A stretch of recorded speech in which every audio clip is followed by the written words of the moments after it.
All right, good evening, everyone, and thank you all for joining us. My name is Alyssa Karpinka, and I'm the event coordinator for McNally Robinson Booksellers in Saskatoon. This event is coming to you from Treaty 6 territory, the traditional lands of the Cree, Saulteaux, Dene, Dakota, Lakota, Nakota, and Métis nations. Just to note that this event is being live streamed to our YouTube page, so please be aware of the webcam. It's my pleasure to welcome you to the launch of the third installment in the Dreamwing trilogy, The Shattered Cage by Jessie Pyne. Thank you to Jessie for being here tonight and working with us to create this event. Jessie lives here in Saskatoon and works as an early childhood educator. She's been writing since the age of 14 and has always found inspiration in the mystical and unexplained.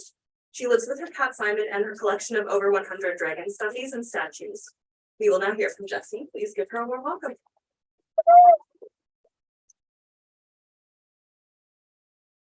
I think it's almost 200 now, but I gotta do another count. The last time we were here was February of 2020. And after that, something happened. I don't know if you guys heard about it. Everything got kind of crumbled. So what do you do when you're a writer and you've got unending amounts of time is you go ahead and write 2 books. So or procrastinate and then write 2 books. So it's with great pride I get to finally celebrate the final chapter of Dreamwing. The final, I hoped it was the final, but the voice in my head won't shut up, so there might be some more coming. And before I read the first chapter, I just want everyone to know that I'm also that The Banished World, the first book in the Dreamwing trilogy, is now on audiobook, and that's available on Audible. And the narrator, Jocelyn Duford, did an amazing job. She did all the accents, all the characters. I just finished reading it again. It still gives me chills. And I will be giving away 3 free codes for digital copies. And you can enter the draw over at the table there when you come see me. And yeah, it's awesome. It's totally worth it. And yeah, that's all I got. Sorry. And I'm going to read the first chapter, and spoiler alert, if you haven't read the book, spoiler too. Chapter 1, Hazel Dunley Shade. I was too drunk for this. The first swig of liquor had taken the edge off my nerves as we waited vigilant in the forest bordering the holy ruins. The flask emptied quickly as the hours passed without any sign of the Clockwork Army. I pocketed it as dashing Emmeline scrambled through the underbrush to my side. His resplendent Barzai issue uniform now replaced with a worn pair of breeches and tunic, his dark hair pulled up and out of his scale-framed face. The informant was right, Dash told me, breathing hard. A platoon of soldiers headed this way. And is she with them? I tried not to slur my words. He frowned down at me. Hard to tell, something is going on. No one is to make a move until I know what we're dealing with, I ordered. I tried to rise and thought better of it, but the spasm movement was enough to turn Dash's suspicious pout into a scowl. Tell me you didn't, he demanded. My head swung from side to side. Just tired. I can smell it, Hazel, he said flatly. You promised me you'd stop by 5 moons ago. Yes, I did. Then Tessa disappeared, I reminded him. If you kept better an eye on her, he began, but I'd had enough of this argument for the last several lifetimes. You have your orders, I interrupted, my tone broking no argument. He shook his head in disgust, but made no further protest, just disappeared back into the shadows of the trees. As soon as I was gone, I slumped back against the ground, vision blurred, and limbs heavy. The flask was at my lips before I realized what I was doing.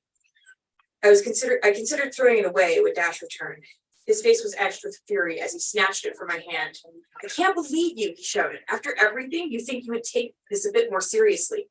I am taking it seriously, I snapped back, anger and embarrassment burning away some of the numbness. We've got confirmation, it's her, he told me. I think I should take point. I ignored him. I rose to my feet. Show me, I demanded. Dash hesitated. Hazel, you're not fit, he began. Do it or I go alone, I warned him. You wouldn't, he countered. I stared at him, unwavering. He sighed. Fine. We made our way back to where Orion sat in the boughs of a large oak. The dryad that lived there stood at the bottom, one green foot still within the trunk. Clockman, she informed me in the language of magic, her voice irritated. Yep, I said, and pulled myself up into the tree. My head spun, and I had to stop to avoid vomiting. "You're right, Hazel?" Orion asked, his nose wrinkled and his expression soured. Dizzy and disoriented, I gritted my teeth and hauled my sorry ass the rest of the way, perching next to him and taking the spyglass he offered me. "Where?" I said. He pointed. Squinting through the spyglass, I spotted the company as they made their way down the worn forest path. I counted an entire platoon of 12 soldiers in dazzling gold armor, and there she was, walking among them, confident and unafraid. "Tessa," I breathed, blinking moisture from my eyes. I looked again, and they've got someone else I'll trust up there. An old woman? Orion nodded. Cypress recognized her. She's the healer from Willow Den. An elf, I noted. They can't have had her for long. "I don't understand," Orion said. "What are they planning on doing?" A lump dropped in my stomach, and almost knocked me from the tree. I tossed Orion the spyglass and leapt from the branch. It was not graceful, and I twisted my leg upon landing. Dash crouched next to me, frustrated. "Hazel, think this through. You're in no condition, under no circumstances, should those soldiers be allowed to reach the holy ruins," I ordered, ignoring the pain.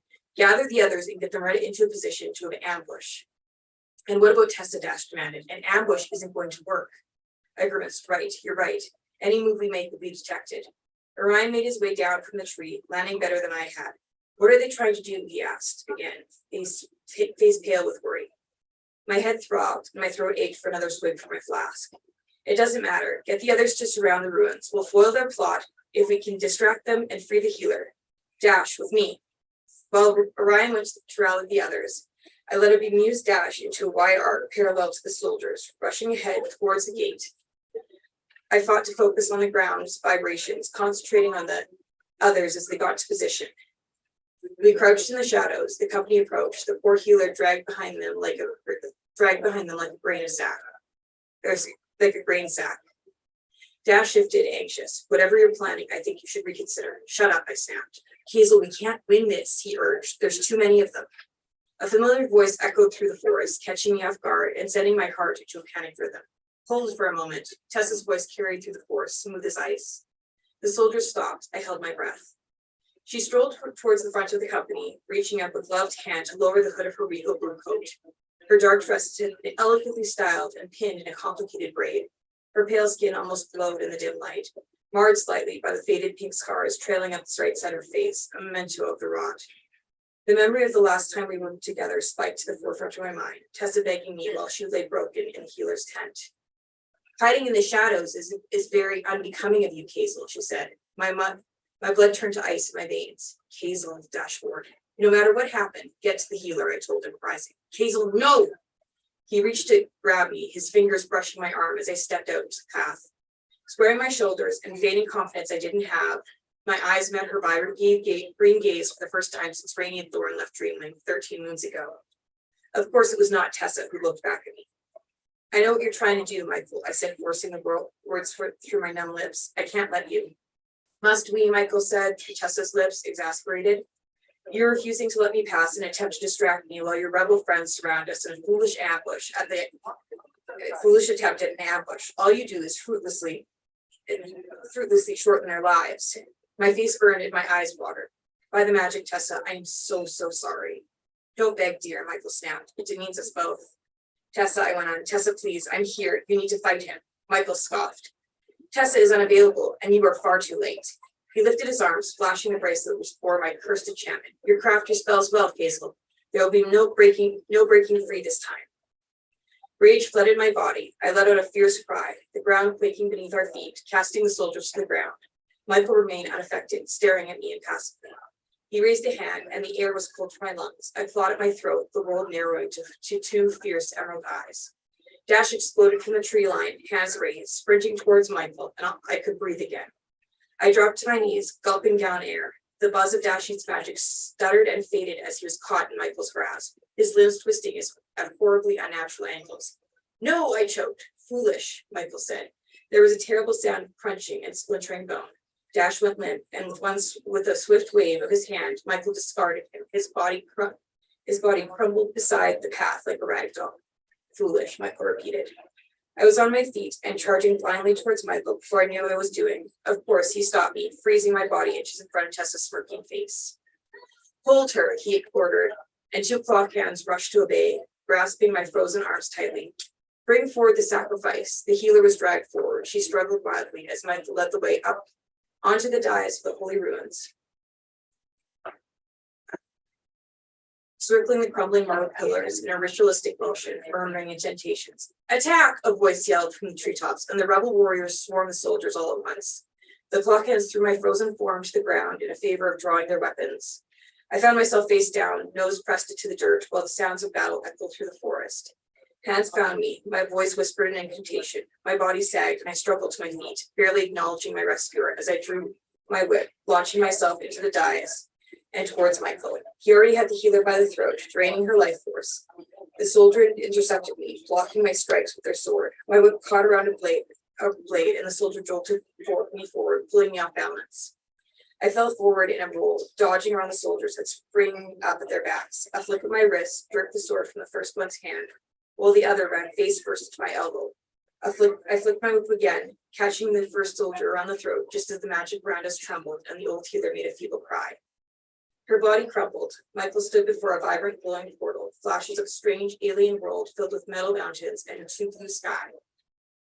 The power was almost enough to send me to my knees, but I forged on, struggling just as Michael stepped through and disappeared. Gathering the remainder of my strength, I propelled myself down.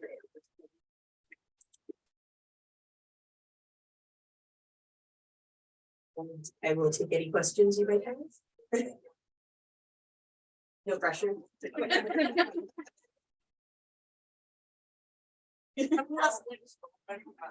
haven't read the second one. It's like I devoured the first one in like 1 day. It's crazy. So good. Anyway, like Vikings still the same. Yep. Okay. That happens at the end of second book. Spoilers. No more spoiling questions now. Read the books. Explains to me now why there were so many people living in our house when you were 14 and 15 years old. Because you had all these people in your head, and you'll now know why my food bill is so high. Like 14.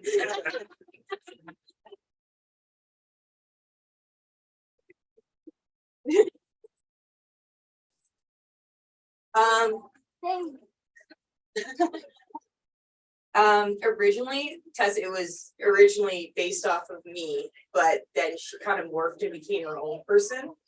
So she's kind of, there's not so much, like, she's kind of based on more of like the characters I wrote leading up to Dreamwing now. There's a little bit. She's my favorite. I know, she's my favorite too, but don't tell the others. But yeah, no, it's she was definitely me first, because like obviously Randi was based off my best friend Ricky, that was her character. And then originally it was me, but now that she morphed into her own person. She was me, and now she's just completely like my complete opposite. Like I can't lie, we're shit. So and that's like her whole character. So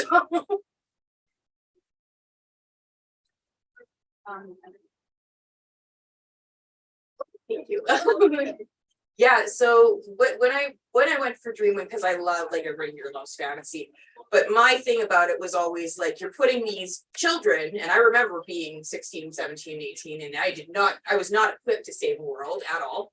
And so I thought, and just due to my own struggles with mental illness and stuff, I really wanted to look like what something like this, like a situation like this would do to someone mentally. So you have all these characters struggling with various mental illnesses. So Tessa has very, very bad flashbacks and panic attacks.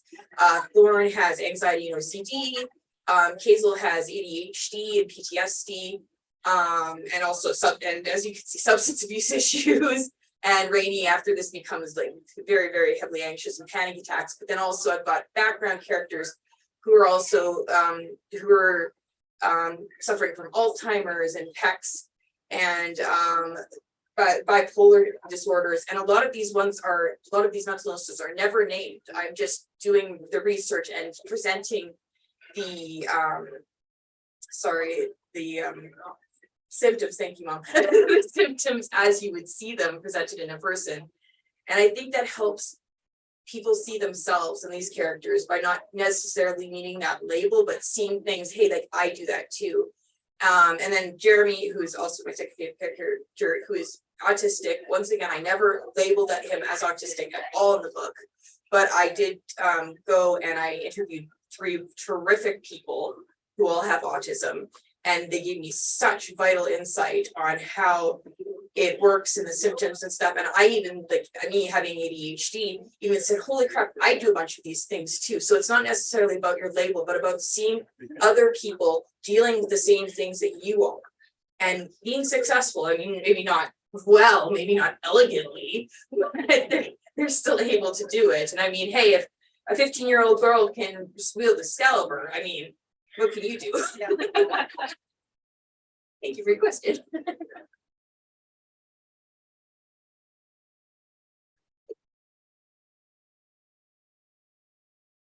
The dragons are not, just because they're so alien, I really wanted the virus eye to feel alien. Everything about their species and race is very different from what you think of as like human. Like they're very based on like wanting to procreate and breed, the best stock kind of thing. They don't have a word for weakness in their language. Their language is very fixated on strength, and their race is very fixated on strength and the betterment of everything like that. And the way they think is not like how a human would think. So whereas I might take some human traits for different dragons, they're definitely can't be based on real people just because they're just so alien. And that's what made, like, because there's the one dragon lady who is raised by my main character. So it's interesting because she still remains she then kind of has like human traits and then virus eye traits. So it's interesting to see her kind of like go back and forth and then stuff like that. But even she really isn't based on anyone. They've all got their own distinct personality based on their race.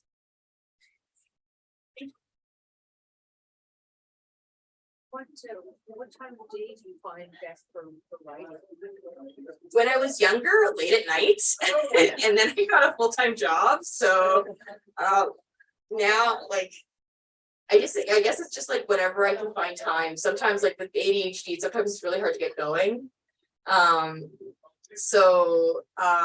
Usually like after work, I'll usually sit down. Honestly, when I was writing the 3rd book during my break, we get an hour-long break at work, and I would just sit in the room and just write for an hour or so.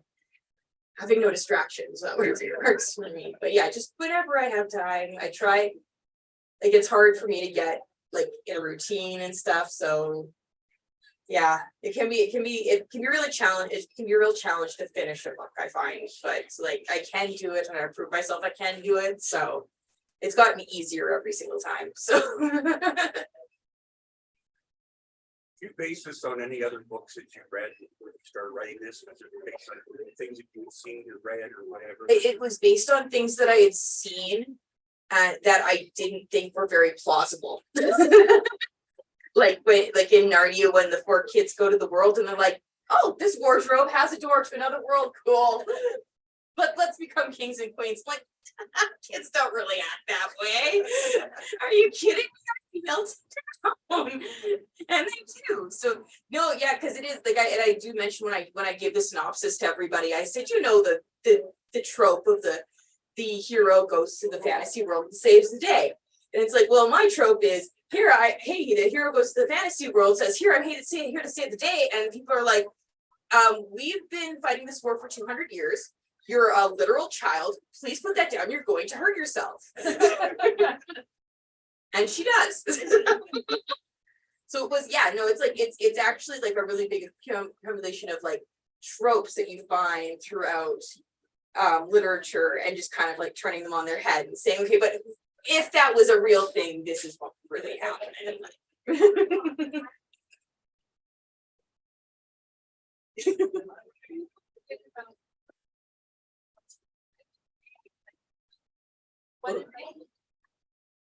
The revisions never end.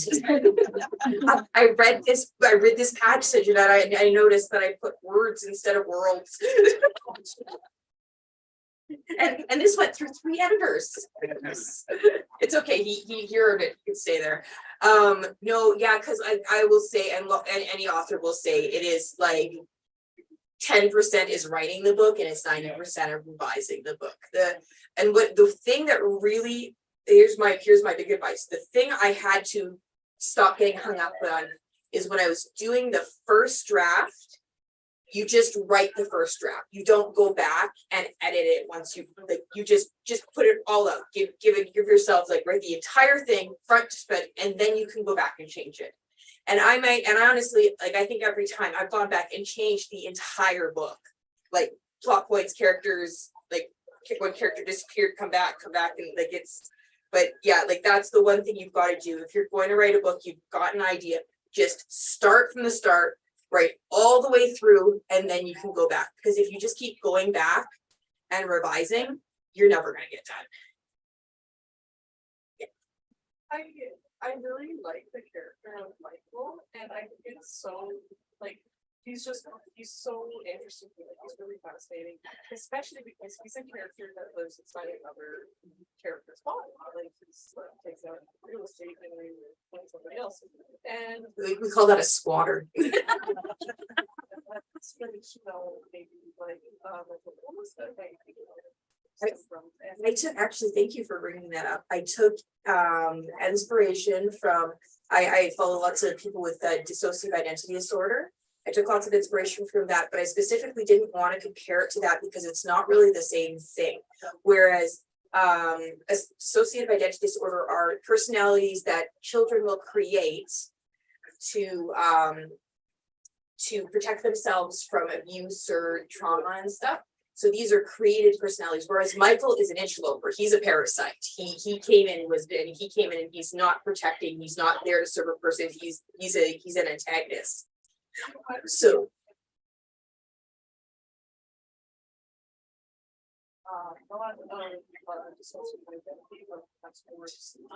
yeah, no, absolutely. And that would have been my second one, schizophrenia, where you've got those voices in your head telling you to do things. But it's so you will, like, and then there's some parts where their Michael will be in the character's head being like, oh, I can help you, don't do this, and then it kind of goes into him taking completely over, which is very much not like schizophrenia, but also could be depending on how bad your symptoms is, like if you're completely giving yourself over to the voices. But that was actually like having Michael there. It was based on a lot of like those really extreme types of mental disorders that people struggle with when you feel like you're not in control of yourself or you're not yourself. So curious, my question is Michael has so much personality. How do you bring out your character's personality? When I wrote, I had trouble, like, having everyone have their own personality, and the dialogue ran together really well, but I, sometimes you couldn't tell who's talking until it goes through there. Yeah. Oh yeah, no, I got you. So I was just curious, like, how did you kind of like develop, bring up? They did it. It's Yeah. Tessa's. They did it. Like I say, when I'm creating a character, start with your character's flaw. So like Tessa always thinks she's right. That's her flaw. That was the starting point. And so you ask yourself, and then I'm an early childhood educator, so I'm like, okay, why are you doing this? Okay, so why do you always think you're right? Well, I can tell when people are lying. Okay, good point. I would probably think I'm always right too if I knew what people were thinking. And then you go on from there. It's like, so are you making a villain? So how is she using this for bad, or how is she using this for good? And then it branches out, because the one thing every real person has is a flaw. And if you say different, you're lying. So, but once you've got that flaw, you've got a real person. And then from there, you really just have to branch out to other things, and you need to know your characters intimately. And that's how I get the good conversations going, because I know every single thing there is to know about my characters. I go and take personality quests from quizzes for my characters. That's awesome. Like, how would my character, what Twilight character is Thorn? Like really, like what I know all their Harry Potter houses. So Thorn is a Slytherin. He doesn't know what that means. Don't tell him. But no, that's the big thing. Like, you just get to know them. And I say, they're still talking in my head because they're like my friends. They're basically real people that just live in my head. And once you get to that point, then they carry the dialogue. There's one part in the second book. Lauren wrote, I remember vividly, I was sitting at my computer and Rainey was gonna write this chapter. And in my head, Thorne's going, no, I want to write it. And I said, no, Rainey's writing a chapter, you can talk later. No, Rainey's gonna write it. Well, I typed Thorne. And I'm like, damn it, okay, so then I'm sitting there and I'm writing in Thorne's voice and I'm thinking, this is stupid, why am I doing this? This is, oh, I see where you're going with this. And like that's it. And like the characters make the story. Like once you've got really solid characters who could pass for real people, your story's gonna write itself. Yeah. Yeah, exactly. It's like, oh, it's so sad. The story's over, you guys. Yeah, but we're not going anywhere. But it's over. No, we're not going anywhere. So that's why we're getting an anthology in a year. It'll be more about Michael too. I'm going to explore him. I'm excited.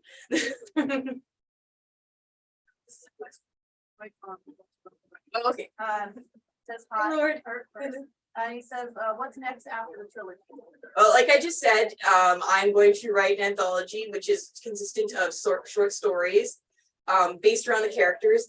I'm going to be doing it from perspectives of other characters that haven't had a voice in Dreamwing yet. So there's going to be one from Rainey and Jeremy's mother is going to voice one. I'm going to get, it's going to be a distant prince who's coming to discuss trade situation with the Sunleaf baronies in Rainey's kingdom. I'm going to have one that takes place in the past that's voiced by Nemue during the time where Michael was crowned king of Camelot. I'm going to have one voiced by the Dragon Lady, and I think that's all. I've got it all written down in my house. But yeah, so that's gonna be really interesting, and I'm really excited to explore those characters because they never really got a voice, and also to see the main characters through other eyes. So that's gonna be really interesting, and that hopefully will be. I'm taking a year off from writing, so then I'm gonna start that next year.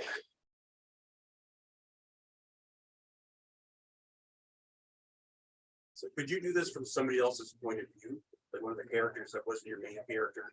Like I know what you just said. One of the main characters you had, you take them and from their point of view, do the whole script story all over again? Yeah, well, not the main characters pretty much did tell the story, but there's a couple characters I could take it from their point of view, like secondary characters, and I could completely tell the story over, and it'd be a completely different story because they saw different things. Yeah, like I could do it from Dash's perspective, and obviously he would get killed like in the first book, so it'd just be the first two books. But yeah, that would be really interesting. There's lots I didn't write, there's just tons of things that happen behind the scenes and before and after that just didn't get in there, which is why I want to do the anthology. And because there's just so much more that I didn't get to put in the book. So, and even then there'll be even more after that. So What would these guys do if they came to me? well, you get to see that in this one. Yeah, and it's quite funny. And that's another thing. Like there's a whole bunch of stuff. Because Thorne does go, like he gets trapped with Rainey in Earth, and there's so many things that they get up to because we kind of see like the tail end of a stay. And there's so many, because it's just like he's just completely out of his depth, and he's also like socially awkward too. So it's like, what do I do? So like stupid things like teaching him what a urinal is, and like going to the movies, going to the arcade, like. But yeah, so these are things I want to write because you miss out on it because I have a whole year of just shenanigans on Earth.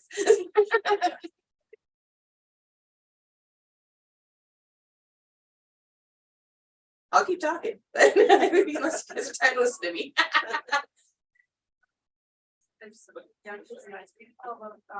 Story of your first interaction with the publisher about how she start telling the story, but The first editor I talked to. Yeah. Oh yes, okay. So there's this writing conference that I like. It's called When Words Collide, and it's in Calgary. And if you want to get a book published, you go to this.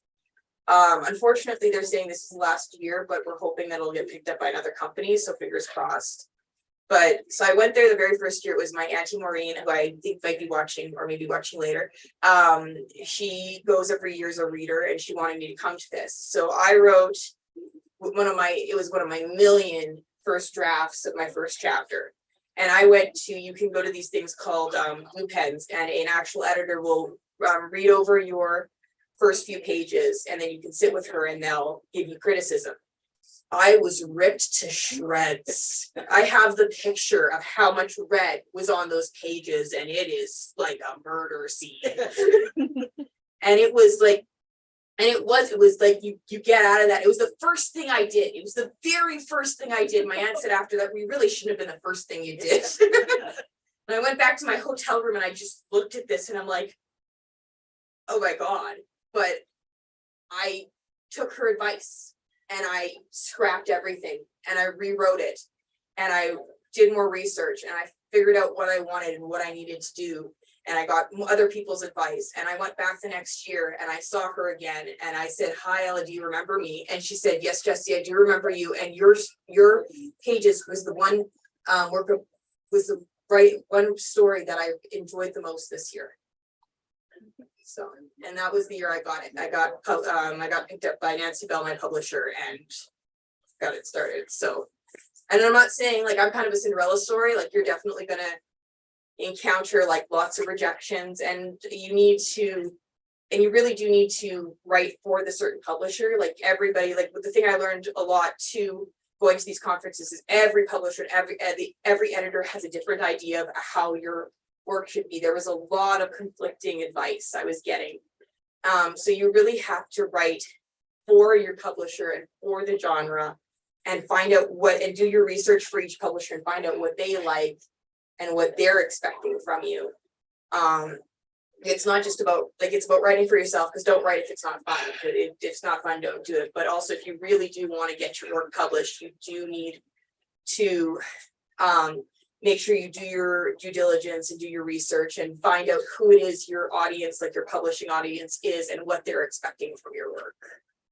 And lots of, I think that's not something that really goes under the radar. Not a lot of people know that, is that it's the publisher you want to write to, not just like the wider audience.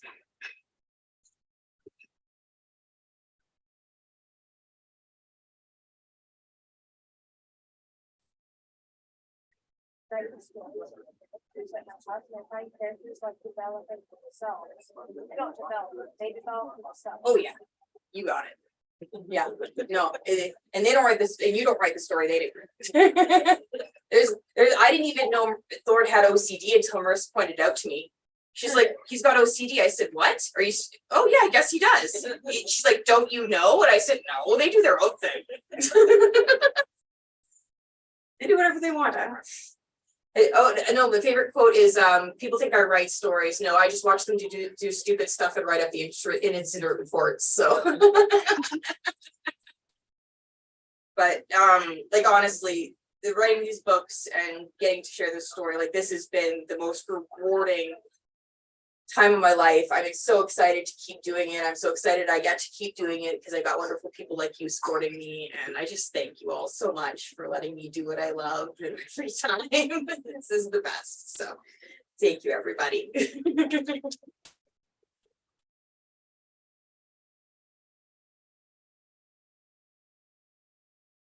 All right, I'm just going to say a quick word and I'll let you get to celebrating. Thank you again, Jessie, for being here tonight. She will be sticking around to sign some books. And of course, we've got copies of The Shattered Cage, The Banished World, and The Tainted Journey for sale on that table. Jessie would also like to offer, if you purchase the full trilogy tonight, you save $10. So thank you all for joining us and have a wonderful evening. Put your name in the draw, and I've got stickers and stuff, but if you don't want to put signs.